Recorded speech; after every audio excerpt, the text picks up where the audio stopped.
The Assassination Rogue, the master of poisons and big pumpers in Wrath of the Lich King Classic.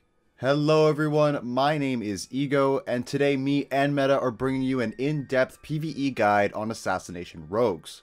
If you'd like to check out my channel as well, there will be a link in the description below, but for now, let's get on to what we'll be looking at in this video. We'll be looking at the essentials of the Assassination Rogue to get ready for raiding in Wrath. If you have more specific questions beyond this guide, go check out the class Discord, which will be linked in the description down below. Here's the topics we're going to cover in this video.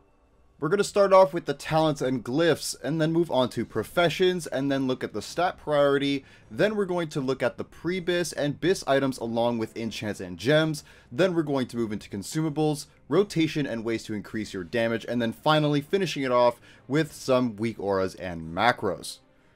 Starting with the talents, the setup you see here will be the most ideal setup for the Assassination Rogue. The Assassination Rogue uses the Mutilate ability found in the Assassination tree as their primary damage ability. You'll also be picking up some key talents such as Master Poisoner to increase your overall crit chance to enemies you have poisoned, and making it so your Envenom doesn't consume your deadly poison, especially since this will be your main finishing move. Along with the Cut to the Chase talent, which allows Envenom to refresh your Slice and Dice, Assassination has great talents to make gameplay feel seamless. For glyphs, you'll want Mutilate, Hunger for Blood, and Tricks of the Trade for that damage buff to your raid members. Now for professions, if you're looking to maximize your DPS and utility, you'll be going for Engineering and Jewel Crafting. You'll be benefiting from the Hyperspeed Accelerator Glove enchant, bombs, and more through Engineering, and Jewel Crafter specific epic gems through Jewel Crafting. Stat priority for the Assassination Rogue will go as follows. First, you'll want to reach hit cap, which will be 315 with the 5 out of 5 in precision, located in the combat tree. If you have the Draenei buff, you'll be needing 289 with precision. If you have improved Fairy Fire or Misery on the target, it'll be 237. And if you have Draenei, Misery, or improved Fairy Fire with precision, it'll be 210. Following hit cap, you'll want to achieve expertise cap, which without any racials or talents will be 214. From there, you'll move into attack power, haste, critical strike, and finally, armor pen.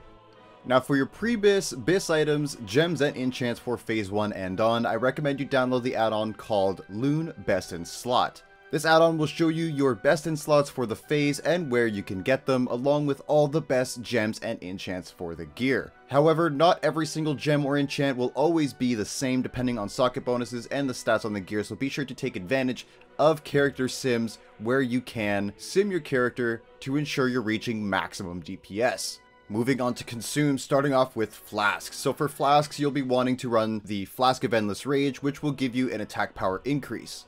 Now, if you don't need to use any food to reach your hit rating caps, then you're going to want to grab the Fish Feast for the extra attack power. If you don't have Fish Feasts available, then you'll want to pick up some Mega Mammoth Meals. You'll also want to be stacked on Potions of Speed and Free Action Potions. The Free Action Potions will be great if you're going against mobs that are capable of stunning you. Another noteworthy consumable is Thistle Tea, which will grant you 20 energy, which is an instant increase in damage by filling up 20 points of energy that you could now use. You'll want to use this instead of flame caps. And of course, you want to have instant poison and deadly poison on you at all times. These will be your go-to poisons. You'll want instant poison on your slow weapon and deadly on your faster weapon.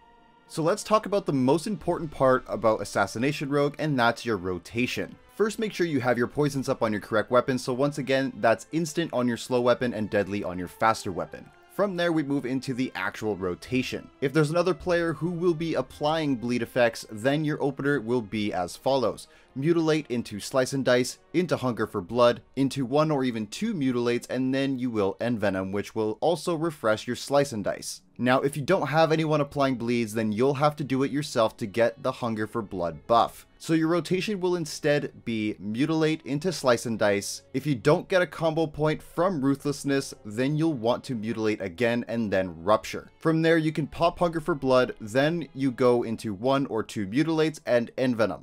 After your opening sequence, your rotation will be Mutilate and Envenom. Once you reach 4 to 5 combo points, that's when you'll Envenom. You'll never want to use Envenom with anything less than 4 combo points, it just isn't worth it. From there, make sure you refresh your Hunger for Blood every 1 minute through either your bleeds or another player's. Your Slice and Dice shouldn't fall off if you're using Envenom to refresh it. Be sure to apply Tricks of the Trade on your highest damage raid member every 30 seconds and you're golden. Now, in the event you don't have a warrior in your raid applying Sunders, you'll want to also be applying Expose Armor to your target, which will increase the damage of not only yourself, but of your raid as well.